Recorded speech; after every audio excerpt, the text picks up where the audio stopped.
Last year ఏం కాయలు కాయలు, అంత ముందు ఇయర్ అయితే మంచిగానే కాసింది. లాస్ట్ ఇయర్ అయితే ఒక 50 కూడా రాలేదు సరిగా. అయితే ఇప్పుడు చూడండి అసలు కాయలు చెట్టు నిండా ఉన్నాయి, ఇంకా ఫుల్ ఉండేవి. మొన్న ఏమైందంటే గాలి వచ్చి చాలా కాయలు మట్టుకు పడిపోయినాయి. చిన్నగా ఉన్నప్పుడు పడ్డాయి, ఆల్మోస్ట్ మామూలుగా పడిపోతాయి అనుకోండి కొన్ని కొన్ని. అయినా సరే కొన్ని వేలు కాయలు ఉన్నాయి చూడండి. ఇది స్పెషల్గా ఆవకాయ పచ్చడి కోసం నేను పెట్టుకుంటాను. ఆవకాయ పచ్చడి చాలా చాలా బాగుంటుంది. అయితే మీకు అది వీడియో పెడతాను ఆవకాయ పచ్చడి పెట్టినప్పుడు.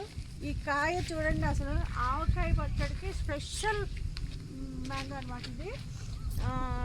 నేను ఫస్ట్లో కొత్తపల్లి కొబ్బరి అని పెట్టేదాన్ని, అది ఎక్సలెంట్ అసలు ఆవకాయ పచ్చడికి. కానీ ఈ చెట్టు కాయ స్టార్ట్ చేసినప్పటి నుండి అయితే మాత్రం నేను దాన్ని వదిలేసా. ఓన్లీ ఈ కాయలు మాత్రమే నేను ఆవకాయ పచ్చడి పెట్టడం మొదలుపెట్టాను. చాలా చాలా బాగుంటుంది, ఎక్సలెంట్ మాత్రం. పిక్కలు మాత్రం చాలా ఎక్సలెంట్ ఉంటుంది.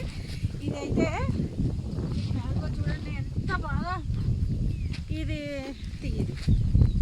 ఈ మామిడికాయ ఎలా ఉంటుందంటే కండ ఉంటుంది, తర్వాత ముక్క గట్టిగా ఉంటుంది, మెత్తబడదు, చాలా చాలా బాగుంటుంది ఈ కాయ. ఇది దీని పేరు అయితే నాకు తెలీదు, నాటుకాయ అని నేను అనుకుంటాను. మాగాయ ఇదే పెడతా, ఆవకాయ ఇదే పెడతా. నాకైతే చాలా బాగా నచ్చుతుంది. మా ఆవకాయ పచ్చడి తిన్నవాళ్ళు కూడా ఇది చాలా బాగుంది అంటారు. లాస్ట్ ఇయర్ కాయలు రాలేదని చెప్పి వేరే పచ్చడి పెడితే మా ఫ్రెండ్స్ అదే ఏమన్నారంటే, అబ్బా అప్పుడు ఎవ్రీ ఇయర్ నువ్వు పెడతావు ఆవకాయ చాలా బాగుంటుంది, ఆ పీస్ కూడా చాలా బాగుంటుంది గట్టిగానే ఎన్నాళ్ళైనా సరే, ఈ ఇయర్ ఇలా ఉంది ఏంటి అని అన్నారు. అయితే లాస్ట్ ఇయర్ సరిగ్గా కాయలేదు కాబట్టి ఆ కాయలతో పచ్చడి పెట్టాను. ఇది అయితే చాలా చాలా బాగుంటుంది. నాకైతే చాలా ఇష్టం. ఇది ఫ్రూట్ కూడా చాలా స్వీట్గా అనిపిస్తుంది. కాయ అప్పుడు ఎంత పుల్లగా ఉంటుందో దీనిలో లైట్ పీస్ కూడా ఉంటుంది, దీనికి పీచు ఉంటుంది. ఎప్పుడైనా సరే ఆవకాయ పచ్చడికి పీస్ ఉన్నటువంటి కాయనే పెట్టుకోవాలి. పీస్ ఉంటేనే ఆవకాయ టేస్ట్ ఉంటుంది. అసలు పచ్చళ్ళు పెట్టడం కూడా ఒక కళ. అందులో పెట్టే విధానంలో తేడా ఉంటుంది, ఆ టేస్ట్ రావాలంటే పెట్టే విధానం తేడా ఉంటుంది. చాలా చాలా బాగా ఈ కాయ అయితే చాలా చాలా బాగుంటుంది. నాకైతే చాలా ఇష్టం. మీరు కూడా ట్రై చేయాలనుకుంటే మా దగ్గర పిక్కిలు తీసుకోవచ్చు. అయితే మాగాయ పచ్చడి కూడా నేను దీంతోనే పెడుతూ ఉంటున్నాను ఈ మధ్య. అది కూడా చాలా బాగుంటుంది మాగాయ పచ్చడి కూడా. ఆవకాయ మాగాయ పెట్టడంలో నేనే ఫస్ట్ చాలా బాగా పెడతాను.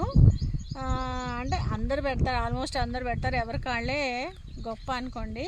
కానీ నేను పెట్టిన ఆవకాయ పచ్చడి ఒకసారి టేస్ట్ చేస్తే మళ్ళీ వదిలిపెట్టరు, చాలా బాగుంటుంది. ఇప్పుడు ఇదివరకంటే ఉప్పులు అవన్నీ ఎక్కువ వేసుకునేవాళ్ళం, ఇప్పుడు ఉప్పు తగ్గించి వేసుకుంటున్నాము కాబట్టి ఫ్రిడ్జ్లో పెడతాను. పూర్వం కుండల్లో పెట్టేవారు, జాడీల్లో పెట్టేవారు.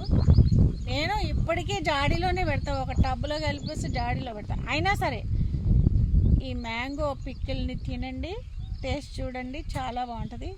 అయితే మా మ్యాంగో చెట్టు చూడండి అసలు ఎంత ఫుల్గా కాయలు గుత్తులు గుత్తుల కింద వచ్చినాయో, ఎంత బాగా కాసిందో. నేను ఐఎమ్ సో హ్యాపీ. అయితే ఈ చెట్టు కింద చూడండి ఎంత హ్యాపీగా, ఎంత గాలి అది ఎంత బాగా వస్తుందంటే చాలా చాలా బాగుంది.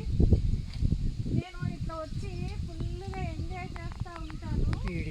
అయితే ఈ మ్యాంగోస్ చూడడానికి కిందకి ఎలా చిన్న కాయల్లా అనిపిస్తాయి. ఇది 8 పీసెస్ అవుతుంది. ఈ కాయ 8 పీసెస్ కట్ చేసుకుంటాము. దీని థిక్నెస్ ఇంత థిక్నెస్ ఉంటుంది. మీకు ఆ పీస్ కూడా చూపిస్తా. ఈ చెట్టు కాయలు నేను ఫ్రూట్స్ కూడా చేసుకొని పక్కన పెట్టుకుంటాను. బాగా ముదిరిన తర్వాత జ్యూస్ కాయలు అనమాట ఇవి ఫ్రూట్స్ కూడా తయారు చేసుకుంటాను. అయితే చూడండి ఒక్క గుత్తకి 5-6 కాయలు వచ్చినాయి. అసలు ఒక్కొక్క దానికి 5-6 కాయలు వచ్చాయి. అసలు ఈ చెట్టు నిండా ఇది ఒక్కటే చెట్టు, అసలు ఈ ఒక్క చెట్టుకి ఎన్ని కాయలు ఉన్నాయంటే చెప్పలేను. చాలా బాగుంది. అసలు కిందకు ఉన్నాయి చూడండి కాయలు. నేను పొట్టిదాన్ని కానీ ఈ కాయలు పొడగా ఉండే వాళ్ళకైతే చేతికి అందేస్తాయి. బాగుంది.